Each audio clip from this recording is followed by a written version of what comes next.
एक तंग घर का बरामदा। जगदीश मोटा, चेहरे पर हमेशा एक कुटिल मुस्कान लिए है। वो प्लास्टिक की बाल्टियों में भरे नाले के गंदे पानी को सॉस की बोतलों में मिला रहा है। पास ही एक्सपायरी डेट वाले तेल के डब्बे और फफूंदी लगा सामान रखा है।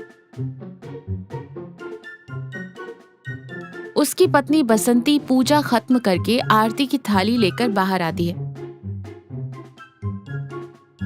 जगदीश की हरकत देखकर उसके चेहरे पर गहरी चिंता और डर दिखाई देता है।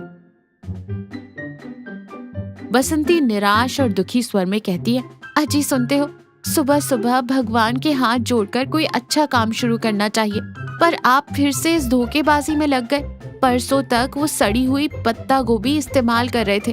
कम से कम आज तो ईमानदारी से व्यापार कर लो। अब सीधे इस गंदे पानी को सॉस में मिला रहे हो। क्या आपको लोगों की जान की कोई कीमत नहीं?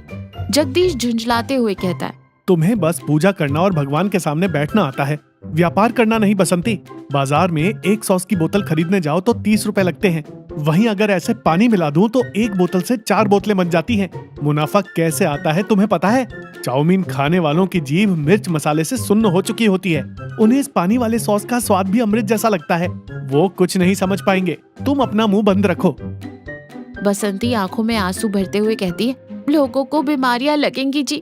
हम उन्हें खाना नहीं, कच्चा जहर परोस रहे हैं। जवान औरतें, बच्चे और बुजुर्ग आकर खाते हैं। भगवान हमें देख रहा है, वो कभी माफ नहीं करेगा। एक दिन जरूर सजा देगा। जगदीश ताना मारते हुए और हंसते हुए कहता है, अरे तुम्हारा भगवान मेरे गले में पैसे नहीं डालेगा। मेरी अकल ही मुझे जिंदा रखे हुए है। आज के जमाने में ईमानदार बने रहे तो सड़क पर आ जाएंगे। तुम जाकर पहले वो पुराना सड़ा हुआ अदरक लहसुन का पेस्ट लेकर आओ। कल की बची हुई नूडल्स भी डिब्बे में डालकर भेज देना। आज ग्राहकों की भीड़ ज्यादा होगी। बाजार का इलाका, शाम का समय, भीड़ भाड़ वाला बाजार। चारों तरफ लोग घूम रहे हैं। जगदीश चाइनीज सेंटर का ठेला। जगदीश काले पड़ चुके झाग छोड़ रहे तेल में चाउमीन तल रहा है। ठेले के सामने मक्खियां भिनभिना रही हैं। एक महिला ग्राहक सुनीता आती है। उसके चेहरे पर असंतोष है।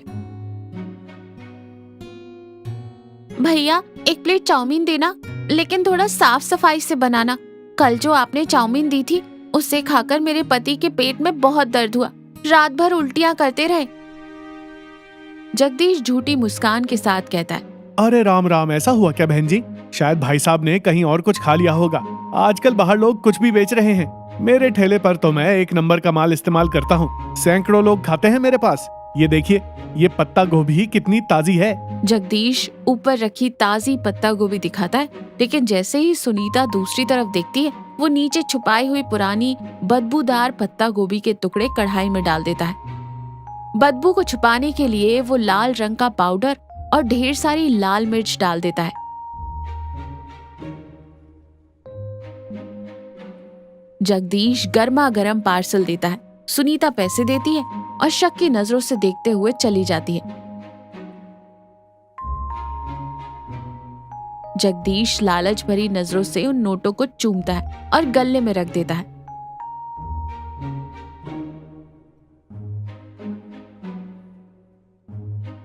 अगले दिन सुबह पूरे बाजार में त्योहार जैसा माहौल है। बिजली की झालरों से सजावट हो रही है।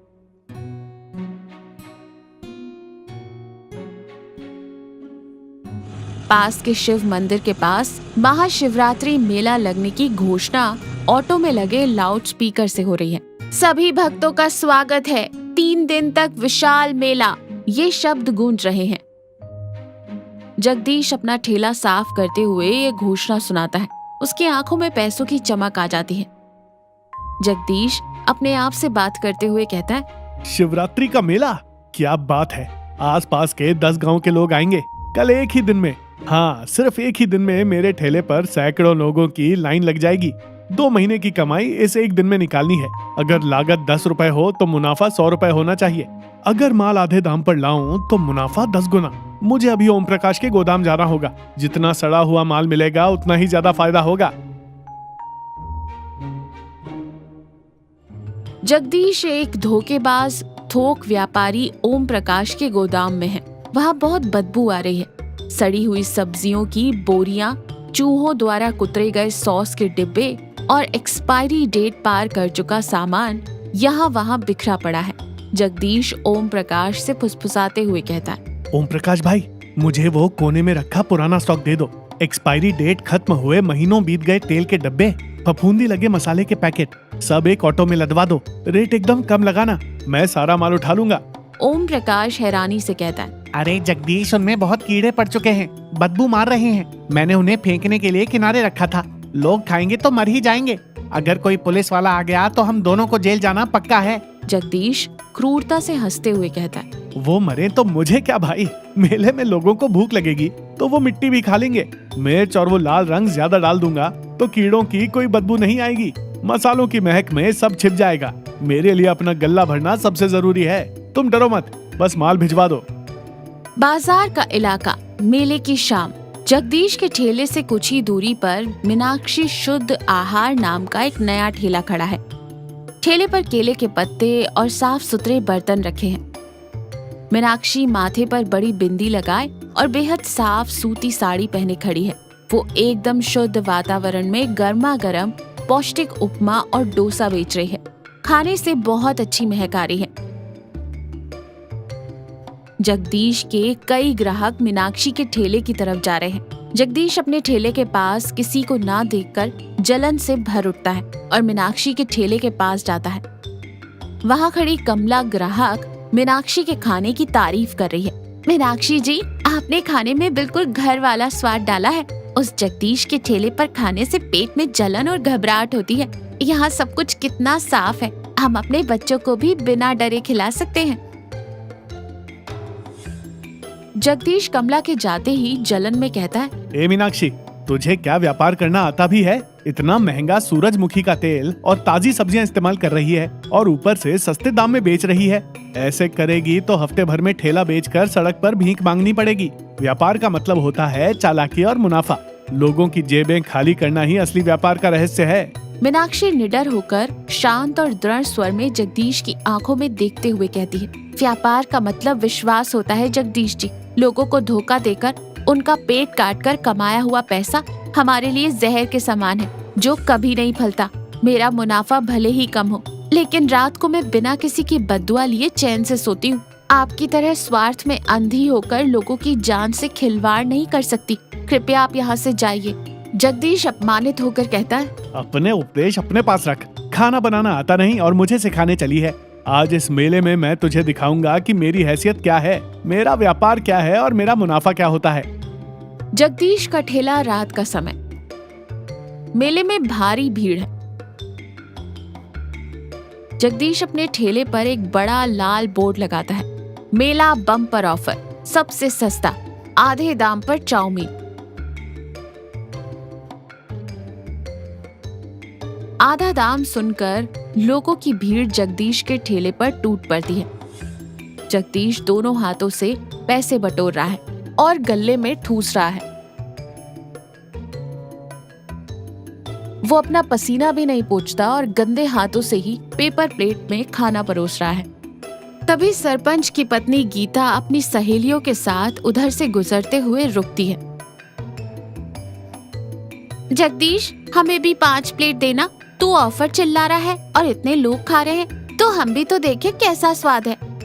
जगदीश लालच में उन्हें वही मिलावटी कीड़े वाली चाउमीन दे देता है।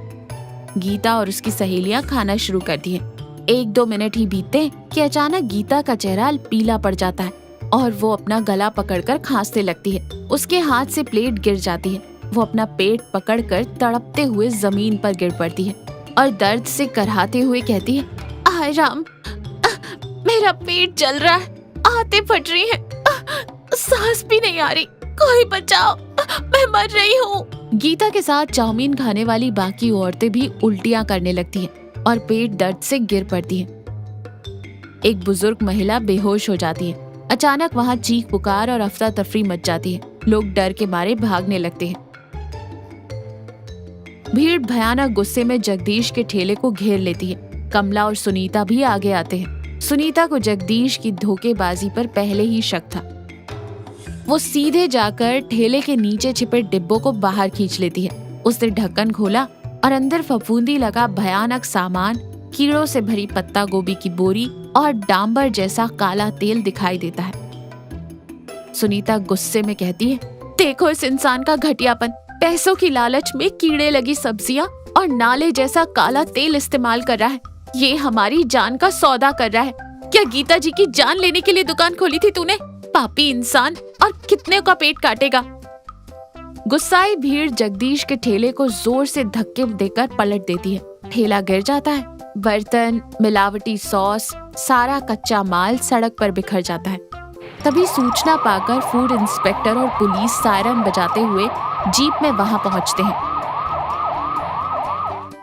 जगदीश डर से कांपता है और भागने की कोशिश करता है, लेकिन पुलिस उसे पकड़ लेती है।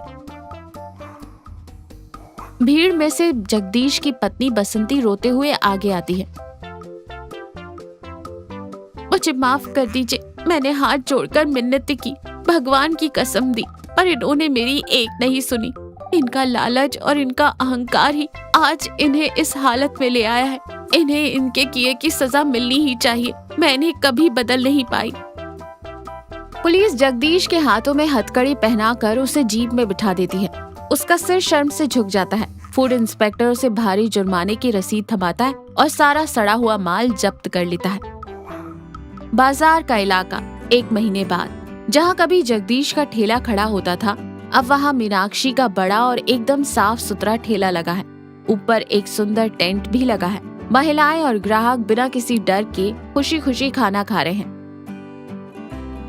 गीता, जो अब पूरी तरह स्वस्थ है, और सुनीता भी हंसते हुए वहाँ आती है और कहती है, मीनाक्षी, तुम्हारे खाने में स्वाद के साथ साथ तुम्हारी ईमानदारी भी झलकती है, इसीलिए लोग तुम्हारे पास खिंचे चले आते हैं। ग्राहकों की सेहत के बारे में अपनों की तरह सोचने वाला तुम्हारा व्यापार हमेशा तरक्की करेगा। उस जगदीश को कोर्ट ने 6 महीने की जेल की सजा सुनाई है। उसके लालच ने ही उसकी जिंदगी बर्बाद कर दी। मीनाक्षी कृतज्ञता से हाथ जोड़कर गीता और सुनीता को प्रणाम करती है। उसके चेहरे पर एक शांत मुस्कान है और वो प्यार से ग्राहकों को गर्मा गर्म खाना परोस रही है।